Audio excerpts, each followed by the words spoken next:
portion and my reward before God. Hallelujah. So whenever you're laboring for God in any level, at any level, understand that it is an honor. It's an honor. Don't take yourself as I have arrived. Without me, nothing will be done. No, it's an honor. It's an honor. When you come to a church and God and start doing something, see it as an honor. I was talking to one of my sons yesterday here, and I said, son, I realized the gift in your life. You know, and all this and all this and all this. We are talking. I said, I am here for you. I so much love what you're doing. You know, and I was trying to say, please let me know anytime, any day, what you need, that by His grace, that I can just, you know, fit such a bill. He looked at me and said, Daddy, what I'm doing is an honor. I consider it as an honor, because I know that if I don't do it, if it means God raising a stone, God will raise a stone. So anytime you have an opportunity, hear me, saints of God, to do anything for God, count it as an honor. No one taketh it unto himself. It's an honorable thing to do things for God. It's an honorable. Please understand that. I can never forget this scripture. It brings humility to my life and my ministry and my calling. It's an honor to serve God. It's an honor thing. Don't look at it and say, hey, this thing I'm doing, there is nothing in it. It's an honor. It's an honor. You didn't take it among yourself. You are just picked. Not because you're too intelligent, not because you're too eloquent, not because you're too rich. It's just an honor, an opportunity that God has brought your way and want to elevate you. Amen. So, serving God not only bring perfection, settlement, is also add honor to a life of men and women that respond to the kingdom level. Hallelujah. Amen. Hallelujah. Amen. Not only that, now, the good thing about the kingdom level is that all of us have access, ability, and grace is available for this enterprise, for this thing that God has called us. All of us have an access. What I'm doing today, each and every one of us, the same grace is available for each and every one of us to do the same thing. Hallelujah. Amen. So all of us, we have the same grace available. Some of us possess more talent than others. So all the things you need to do something and to labor for God, you already have them. Amen? Amen. The question is, why not using them? Hallelujah. The question is, what am I doing? And that is where we are going today. Amen. Hindrances to the kingdom level. Now, one is found in, there are many of them, but I'm just going to, because of time, I'm limited to give you a few. Now, let's look at Luke chapter 9, verse 59, all the way down. Luke chapter 9, one of the reasons why people don't labor for the kingdom, why they see it as, you know, there is nothing in it. Hallelujah. In Luke chapter 9, verse 59, this is Jesus having a conversation, giving people an opportunity to come and labor for the kingdom. Look at what happens here. And he said unto another. It means that he had been trying to really recruit many. He had been talking to so many. He had been talking to so many because of what is really ahead. He had been talking to many. And he said to another. And I guess here the first one he talked to rejected him and rejected the offer. So he has no option but to talk to another one. Hallelujah. And he said, follow me. But this one said, Lord, suffer me first to do what? To go and bury my father. Hallelujah. Amen. To go and bury my father. Verse 60. Jesus said unto him, let the dead bury their dead, but go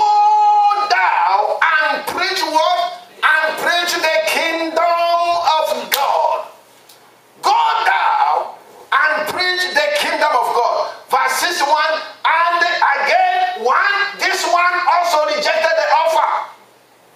Rejected the offer. Because he has something more important than the things of God. He rejected the offer. And another also said, Lord, I will follow thee. This one actually volunteered. And said, hey, Pastor, I will do this. So don't worry, Pastor. This thing here, I will take care of it. There are many people like that in the church. Not only in this church, but all over. And another said to the Lord, I will follow thee.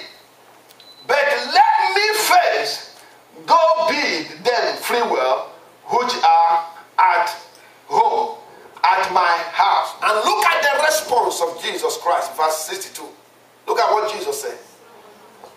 And Jesus said unto him, no man having put his hand unto the plow and looking back is fit for the kingdom of God. Now give me chapter 10, right?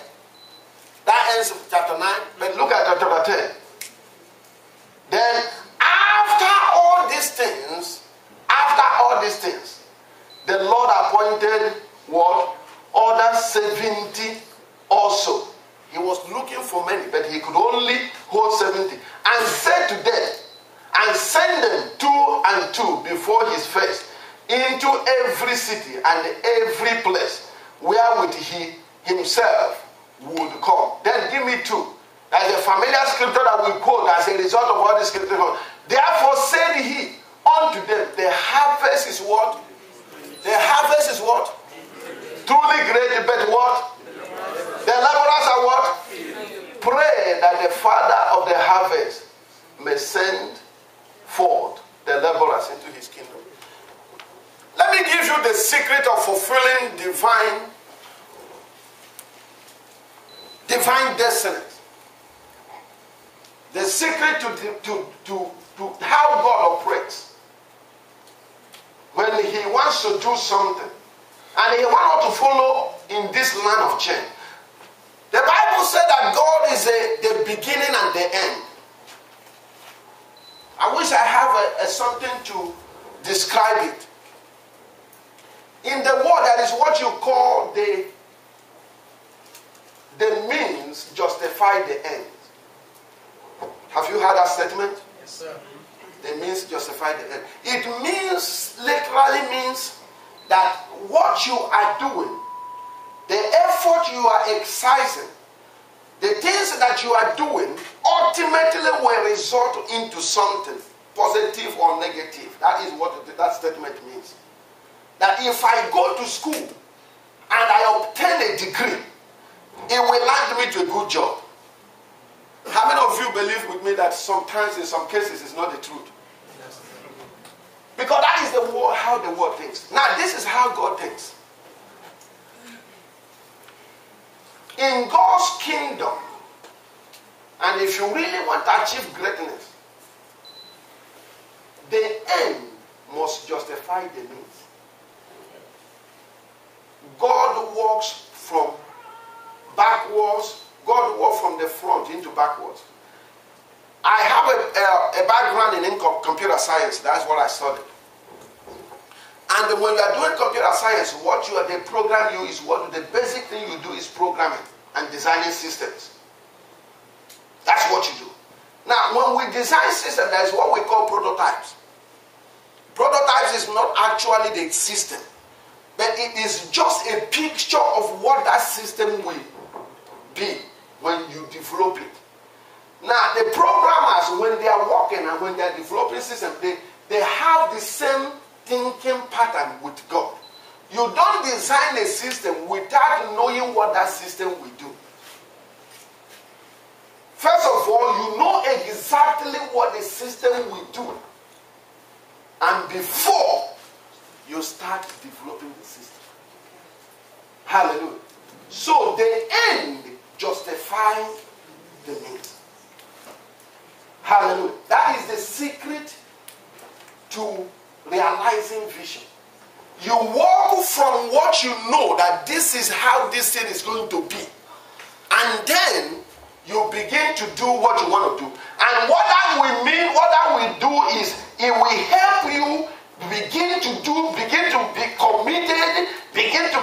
careful, gather everything. The reason that a lot of people fail in whatever thing they are pursuing in life is that they don't walk from the end down backwards. And they don't really know that. And they are saying, they're going, they will have it. Now, the reason I'm saying this is just a chicken nugget on the side, is that Jesus Christ has already seen that there is a lot of harvest. He has seen that there is a lot of harvest. And because there is a lot of harvest in view, he needed many people in order to do the harvest. Hallelujah. He has a harvest in view, and when these people were not coming, he was a little bit frustrated. He said, look, I don't have the number of men that I needed, because what I have in view is great. God cannot call you into something without that assignment being defined and already from God. God already knows what he's doing. God doesn't call you into something that he doesn't know. He has already the plan ahead. He knows what the outcome will be. He knows the resources that you needed. He has allocated everything that you need. So when he calls you, all he wants you to do is walk with me. For the foundation of the Lord standeth assured. Hallelujah. Amen. So when God will pick a man and call him into something, he already knows what he's calling him to. He already knows the assignment, and he has made all the provision. What was the excuses? What was the reason here why these people miss out on the thing that will bring eternal glory, that will bring perfection, that will bring settlement? One of the reasons is what? Excuses. Hallelujah.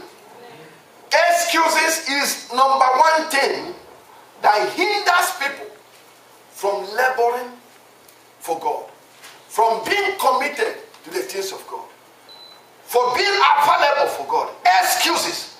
The first person say, hey, let me go and bury my father. And the Lord just said no. You see, Jesus doesn't tolerate excuse. God doesn't tolerate an excuse, because excuse is the language of a failure. Hallelujah. Amen. Excuses is the language of a failure. Where you see an excuse is just a sign of ignoring responsibility and taking an easy route to the things pertaining to life. When the life of a man is surrounded by excuses, what the person is saying that I am dodging responsibility, what will ultimately bring glory and honor, and I want to take an easy route. And so many Christians are like that. They're like that. They're like that. When we choose excuses, we option out on the pathway to greatness and glory and honor. Anytime you see a man making an excuses for divine appointment for something that he was supposed to do, you are just optioning out for something that will bring honor and something that will bring greatness in life. So excuses is not of God. If it is, God would have taken it when Adam and Eve fell. You know, everybody was blaming this, blaming this. The only person that didn't blame anybody was the serpent. Hallelujah. So God is not a God of excuses. When God asks you to do something, beloved, he wants you to respond to it and do it cheerfully.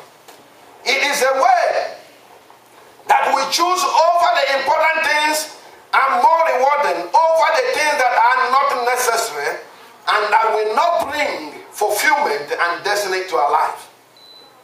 It is a way. Whenever we say, when we take the route of excuses, what we are saying is that, hey, we have chosen what is less important over something that is more important. Hallelujah. Amen. We have chosen something that is less important. And that is what we saw there in Luke. In Luke. Something that is less important. What we not to bring and fulfill just making allowance for shortcoming. Hallelujah. It's just making allowances for shortcoming. Whenever you see a man or a woman that is every time he's making excuses, it's just opening and allowing shortcomings in his life. In his life.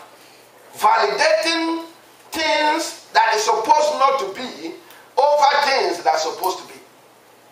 Hallelujah. Lift up your right hand and say, my Father. My Father. Grant me the grace, not to be an excuse person, but to have the ability to respond to something more important.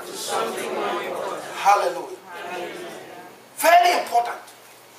When God is talking to you, when God is talking to you, the next thing that hinders people from divine mandate, and then I will stop here because I'm running out of time, is found in the same Luke verse 18, 22. This is very serious. In fact, we saw a little bit of it in Luke chapter 9 verse 60, but here, Luke chapter 18 expresses it more profoundly here. He just speak about it. Now listen to this. This is a conversation that Jesus had with the one young rich ruler. Now when Jesus heard these things, he said unto him, this is just a young man that Jesus, a Jew, made his fortune early in life. Just like one of those young boys from the eastern Nigeria that deals with autopass and all that kind of stuff. Hallelujah. Made his fortune. Very was rich early. And when he looked at everything that he has done, and they confronted again, met Jesus Christ and asked Jesus Christ a question. He said, what else can I do? Hallelujah. What else can I do to inherit what? The kingdom of God. So this man has a sense that upon everything that I have, there is still something that I need that my wealth and my money cannot purchase. And that is what? Eternal life. That is the kingdom of God. And he lists it out here. Here was a man who was asking for a question, for a solution, an answer, and the answer came. The man blew it. Hallelujah. When Jesus heard these things, he said unto him, yet lackest thou one thing. Jesus took him a series of things that he needs to do. All the way to the 10 commandments, thou shalt do this, thou shalt do this. He said, look, you don't need to teach me this. I'm a Jewish boy. Not only that I'm a Jewish boy, I'm a Pharisee. I know these things right from my childhood. I've been observing it, and I can sincerely tell you that the Lord, I have kept these things. Jesus was marveled. Because I don't think he has ever met somebody like that before. But Jesus, being God, he said, thou lackest one thing. Hallelujah. Yeah. Thou lackest one thing. I wish God will look at me and say, there is only one thing that you lack.